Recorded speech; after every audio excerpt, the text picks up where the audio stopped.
Today on Riffs, Beards, and Gear, we check out the PedalBay 40 pedal board from Palmer.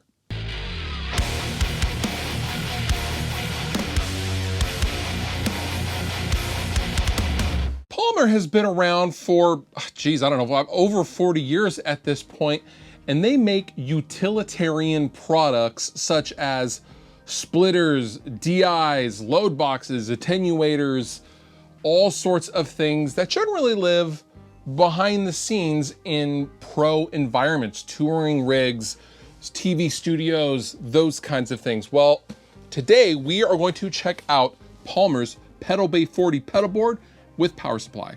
Now, before we go any further, you can consider this a sponsored video, as Palmer has asked me to show you the PedalBay 40, but as usual, all thoughts and opinions are mine. So here's what we're gonna do. We're going to open up this soft case that is included in the PedalBay 40, and I'm gonna put together just a couple of pedals on the pedal board. We're gonna talk about the pedal board, and then I'm gonna try out the various boosts into my Revision F dual rectifier. Because why not? Playing with different kinds of boosts is a lot of fun. So you have seen the PedalBay 40 soft case. Now, the soft case comes in both iterations of the PedalBay 40. There's the PedalBay 40, and then there's the PedalBay 40 with the power supply. And the power supply, is a separate thing and doesn't necessarily have to come with the PedalBay 40. However, mine has come with it. This is the PB40 because it goes with the PedalBay 40. But we'll get to this in just a second. Let's go ahead and just let's unwrap this and get this situated. So here is the main pedal board. Now, there are a few features that I really enjoy about this particular pedal board. So typically with this style of aluminum pedal board, you will see the cross sections welded into place, and this is generally fine. But for something like a wah pedal that has a very specific spacing, that can get awkward pretty fast. Now, the PedalBay 40 has adjustable cross sections, so you can move them vertically up and down with the included Allen key if you want to fit your particular pedal situation. Now, the second thing I like about the PedalBay is these have adjustable feet that pivot for any, whatever surface you happen to be on, and they are height adjustable. Also, love that. They're not just fixed rubber feet, so I can adjust the tilt or the incline of the pedal board itself. And the third thing I like about the PedalBay is, imagine this were a, Voodoo pedal supply or something like that. I don't have one on me, but you can put any power supply underneath the PedalBay, and you can use the included elastic straps to just secure it in. You don't have to screw it in or anything like that. I would use both of these elastic bands, like so. I don't know if you can see that. And I would just put it over, and I would be secured to my pedal board. How cool is that? So now let's talk about the pedal bar. Now, this is an add-on to the PedalBay 40. This can take the place of any of the cross sections of the PedalBay, since they are fastened, not welded. So I could put 3 of these in place of the cross section and have it function as a cross section, but also have power outlets for my individual pedals. How cool is that? So right now, I'm gonna take this one and I'm gonna install it on the PedalBay 40, and then we're gonna get to some actual pedals. So I'm gonna have the nuts like this. I don't need these. These are for other pedal boards. I'm going to capture the threaded nuts, and then we simply, aha, that is pretty brilliant. Okay, so I have it all figured out.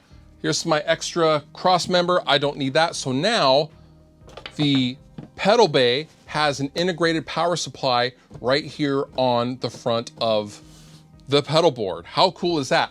The other fasteners that it comes with are to make it compatible with other pedal boards of this same type, like, you know, pedal trains and all that kind of stuff.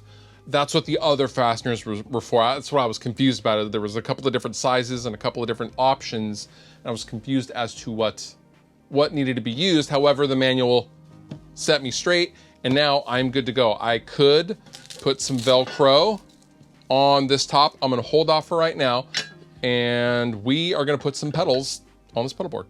Okay, so I'm going to put, let's see, I'm gonna put this wah pedal here just for fun.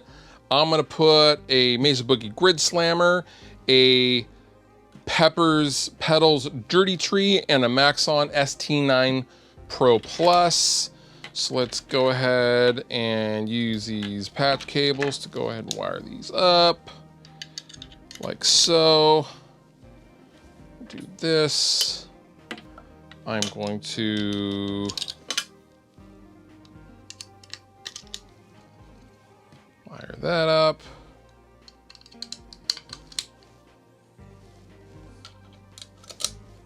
Cool. Now, I need to get power to my pedals.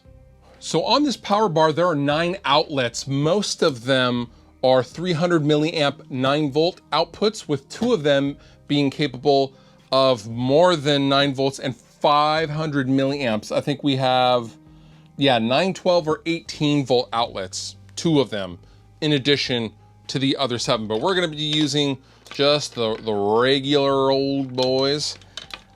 Okay, so I am all wired up.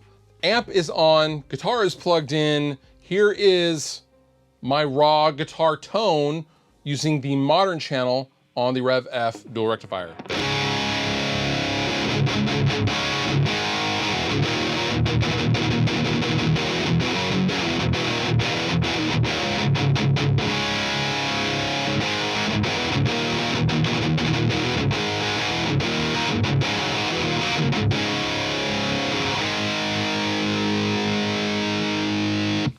Now let's try the Maxon ST9 Pro Plus.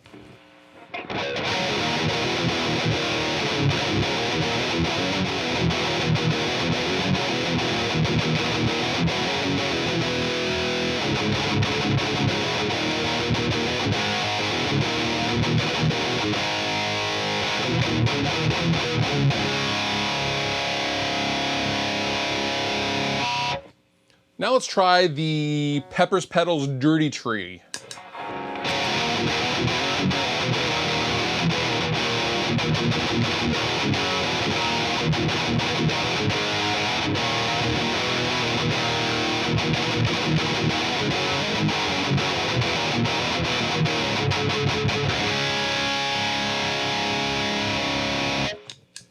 Love that one. Now let's try the Mesa Boogie Grid Slammer.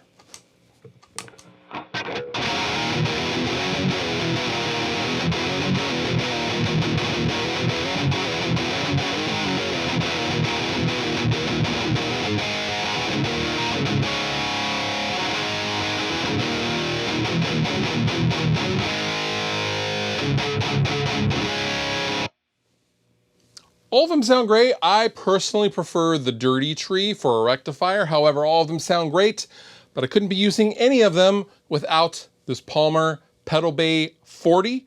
40 stands for the amount, the width, by the way, in centimeters. I know Palmer is working on the larger versions for the PedalBay 60 and 80 as well, but I will link down below if you'd like more information on the PedalBay 40 from Palmer. You've been wonderful. I've been Fluff. Thank you so much for watching, and I'll see you next time. If you liked the video you just watched, please consider subscribing. And if you want to further support me and what I do, consider using some of the affiliate links down below in the description of this video. Go on over to Sweetwater, buy yourself something, and help me out at the same time. It's a win-win for both of us.